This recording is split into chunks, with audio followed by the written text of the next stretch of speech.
Bonjour à tous et bienvenue dans cet épisode 0 de la chronique du coureur ordinaire.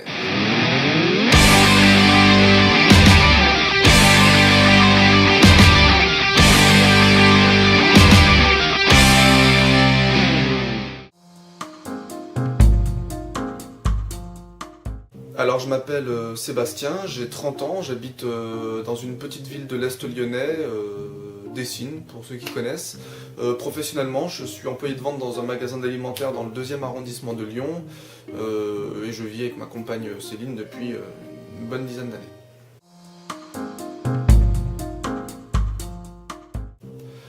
Alors j'ai pas du tout commencé par la course à pied, j'ai commencé le sport en 95, donc à l'âge de 8 ans, quand mes parents m'ont inscrit dans un club de tennis de table, au départ en loisir, et comme ça m'a beaucoup plu, j'ai continué au collège, où j'étais même en sport-études, puis au lycée, et j'ai arrêté en 2006, donc après 11 ans de pratique, quand j'ai décroché mon premier job.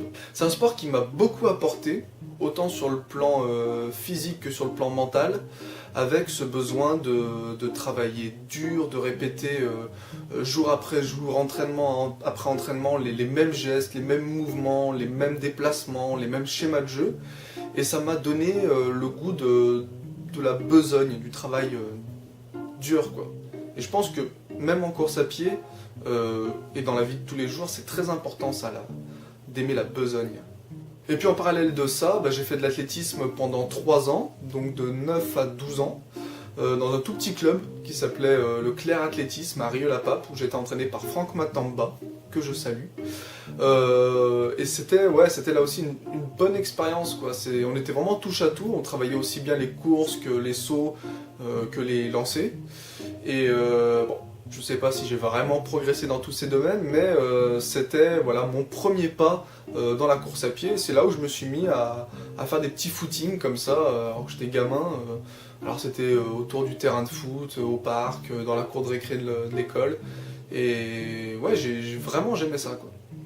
Et puis fin 2011, je me suis remis très sérieusement à la course à pied, sans rentrer dans un club, en m'entraînant uniquement dans mon coin, avec les erreurs classiques du débutant, c'est-à-dire vouloir tout le temps augmenter les distances, vouloir tout le temps augmenter les vitesses. Et puis au fur et à mesure, j'ai peaufiné mon entraînement, et à l'heure actuelle, on est en octobre 2017, j'ai une petite cinquantaine de compétitions à mon actif. Et voilà, quand je suis pas en train de courir, je fais pas mal de VTT et de randonnée en montagne, pour pas passer non plus toute mon année à courir. Par passion déjà, pour le plaisir de partager, de faire apprendre, de faire comprendre, et puis surtout c'est parti d'un constat simple. Je voyais beaucoup de vidéos sur internet faites par ou pour des grands noms de la course à pied, comme, je sais pas moi, Sébastien Chéniaud, François Daen, Kylian Jornet, Dominique Chevelier, etc. Alors, c'est inspirant, ça fait rêver tout ça, mais c'est vrai que pour le coureur ordinaire que je suis et que nous sommes tous, c'est pas du tout le même monde. C'est des mecs qui ont des capacités physiques hors normes et puis qui souvent ont des structures et des moyens financiers que nous n'avons pas. Et je me suis dit, quand je regardais un marathon de Paris par exemple, sur les 30 000 coureurs, il y a 29 990 coureurs ordinaires, des gens comme vous et moi qui s'entraînent pour le plaisir, qui font ça par défi, par satisfaction personnelle, mais qui ne sont pas, qui ne seront jamais des champions, même si parmi tous ces coureurs ordinaires, il y en a qui ont des performances extraordinaires justement. Mais à travers cette chronique-là, je voulais vraiment m'adresser à ces milliers, à ces millions de coureurs ordinaires.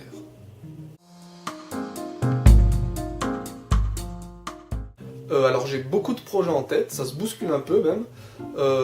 Déjà il y aura plusieurs formats de vidéos qui auront du format sprint, qui seront des petites pastilles très courtes qui serviront à faire souvent passer un message, parfois un coup de cœur, parfois un coup de gueule. Et ça ira donc jusqu'au format marathon ou ultra qui seront des vidéos très longues, donc sur des sujets en général très denses, avec beaucoup d'informations à traiter, donc qui demandent de prendre du temps. Pour ce qui est des sujets abordés, je pense pas qu'il y aura beaucoup de tests de produits, parce que je trouve que c'est un sujet qui est de plus en plus délicat à traiter sur Internet, avec le spectre des financements des marques contre des avis positifs, qui risquent de tromper, ou en tout cas de troubler la personne qui visionne la vidéo, donc je suis pas très fan de ça. Après, je pense faire des vidéos formatées comme des cours, sur les différents types d'entraînement, les différents types de séances, l'hydratation, la nutrition. Des vidéos sous forme d'interviews, ça peut être d'entraîneurs, de médecins du sport, d'organisateurs de courses, pourquoi pas de grands noms de la course à pied. Des vidéos de cuisine aussi, avec des recettes de barres céréalières, de boissons énergétiques, de boissons de récupération, de boissons d'attente à faire soi-même.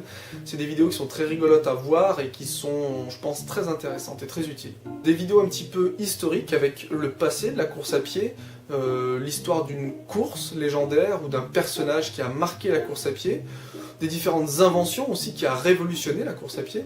Enfin, vous inquiétez pas, je suis pas à court d'inspiration. Principalement de mes lectures, j'ai plus d'une trentaine d'ouvrages, et d'internet, où voilà, il faut se forcer à faire le tri, mais qui est une vraie mine d'or d'informations. Et puis de mon expérience personnelle, mine de rien, je commence à avoir de la bouteille, et comme je me suis toujours entraîné tout seul, j'ai pas mal tâtonné, j'ai beaucoup appris, mais je me suis aussi pas mal planté, et donc de ces réussites et de ces échecs, j'ai tiré beaucoup de conclusions, et mon but maintenant, c'est de le faire partager au plus grand nombre, en gardant à l'esprit qu'il faut bien se dire que ce qui a marché ou ce qui n'a pas marché pour moi reste très personnel, et que ce ne sera pas forcément le cas de celui ou de celle qui regarde mes vidéos.